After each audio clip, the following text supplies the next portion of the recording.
দেশ এবং দেশের বাইরে সকলকে জানাই সালাম, আসসালামু আলাইকুম। তো আমি এখানে বরমিল তোলার জন্য আসলাম। এটা একটি তেলের পাম্প। তো দেখেন প্রচুর পরিমাণ সেনাবাহিনীর গাড়ি।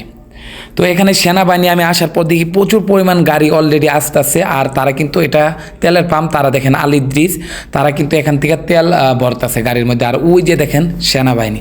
তো যাই হোক, আপনারা জানেন 2024 সালে পবিত্র হজ সামনে রেখে কিন্তু বিভিন্ন দেশ থেকে মুসলমানরা কিন্তু হজ করতে আসবে এই সৌদি আরবে।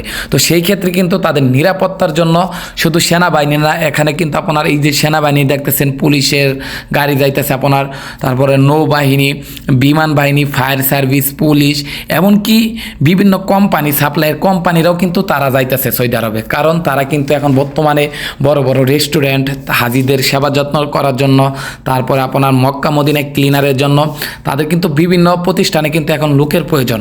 আবার এই যে সেনাবাহিনীরা যাইতেছে মক্কা মদিনায়, তাদেরকে কিন্তু আপনার সহযোগিতা করতে হবে। সেই ক্ষেত্রে কিন্তু এখানে কোম্পানির গাড়ি, বিভিন্ন কোম্পানিরা কিন্তু এখন কন্ট্যাক্ট নিয়ে নিছে। আর এই যে দেখেন, এটা কিন্তু একটা কফি শপ। তো তারা এখন কফি শপের এইদিকেও কিন্তু গাড়িগুলা তারা কফি খাইতেছে, তারপর আপনার রেস্টুরেন্টে ঢুকতেছে। তো আমি চিন্তা করলাম না, আপনাদের মাঝে একটু সাধারণত ভিডিওটা ধারণ করি আপনাদেরকে দেখানোর উদ্দেশ্য। তো যাই হোক, এখন বর্তমানে কিন্তু সৌদি আরবে আপনারা জানেন আমি কিন্তু রিয়াদ থেকে প্রায় 286 কিলোমিটার বাইরে ছিলাম। এখন ওই জায়গার থেকে আরও 50 কিলোমিটার বাইরে চলে আসলাম। তো যাই হোক, তারা কিন্তু রিয়াদ থেকে এখন মক্কায় যাইতেছে। এই যে দেখেন সেনাবাহিনী, তো প্রচুর পরিমাণ সেনাবাহিনী এই তেলের পাম্পে আসতেছে, তেল ভরতেছে, আবার চলে যাইতেছে। কিছু কফি শপে যাইতেছে, আবার কেউ রেস্টুরেন্টে যাইতেছে। তো যাই হোক, তো এখন আসি, তারা কিন্তু পবিত্র হজকে সামনে রেখে তারা কিন্তু প্রচুরটা নিরাপদ। তারা আপনারা জানেন এই দেশে বিশ্বাস করেন একটা পুলিশই এনাফ। একটা পুলিশ আপনার 100 গাড়ি যদি থাকে, একটা সিঙ্গেল দিব, সবগুলা গাড়ি কিন্তু যেত স্পিডে থাকুক না কেন তারা কিন্তু সাইড করে দাঁড়ায় থাকবে।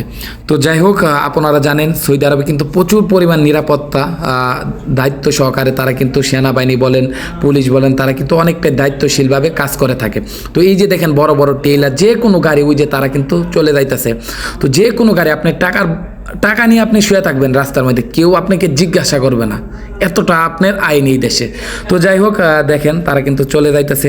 আর বাট ইদারিং কিন্তু ভালো ভালো কোম্পানি, সাপ্লাই কোম্পানিরা এবং ভালো ভালো কোম্পানিরা তারা কিন্তু এখন মক্কা এবং মদিনায় কিন্তু আপনার কন্ট্যাক্ট নিয়ে নিছে। তারপর আপনার বড় বড় রেস্টুরেন্টে তারা কিন্তু কন্ট্যাক্ট নিয়ে নিছে প্রায় 3-4 মাসের জন্য, অথবা 2 মাসের জন্য, কেউ নিতেছে 3 মাসের জন্য।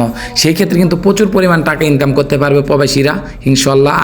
কারণ আমি 4-4টা উমরা করছি, আলহামদুলিল্লাহ আমি দেখছি কি পরিমাণ তারা ইনকাম করে থাকে পবিত্র কাবাঘর এবং মদিনাতে।